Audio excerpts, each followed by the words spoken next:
universal call to mission is already present in the gospel.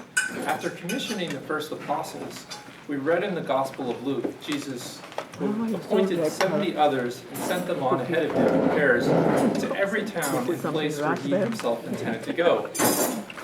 Those 72 disciples were probably all he had gathered by that point, or at least all those who were willing to make a serious commitment to him. Jesus, therefore, sends all his disciples.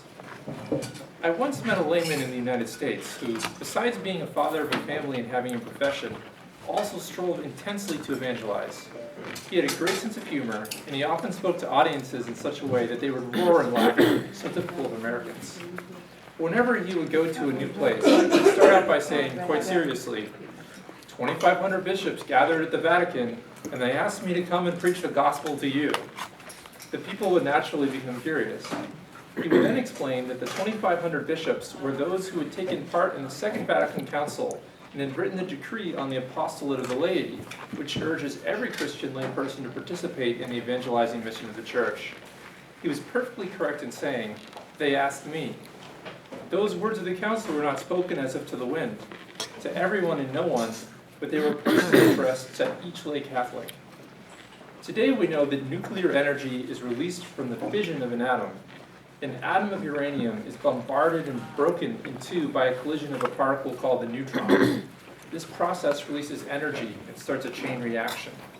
The two new elements are fissile, that is, in turn they split into two other atoms.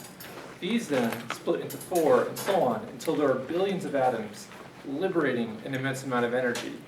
This energy is not necessarily destructive because nuclear energy also can be used for peaceful purposes to benefit humanity.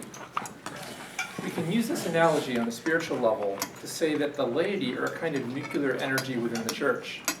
A layperson who is inflamed by the gospel, by living near others, can spread to two more and then spread to another fourth. And since lay Christians number not just in the tens of thousands, like the clergy, but in the hundreds of millions, they can truly play a decisive role in spreading the light of the gospel throughout the world.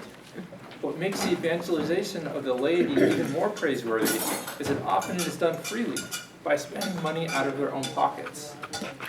The apostolate of the laity was discussed even before the Second Vatican Council. The element that the Council introduced regarding this matter, however, was the title used to describe how the laity contribute to the apostolate of the hierarchy. Laypersons are not merely collaborators, called upon to give of their time, professional abilities, and resources. They are bearers of their own charisms, by which Lumen Gentium says, the Holy Spirit makes them fit and ready to undertake the various tasks and offices that contribute toward the renewal and building up of the Church. Jesus wants his apostles to be shepherds of the flock and fishers of men.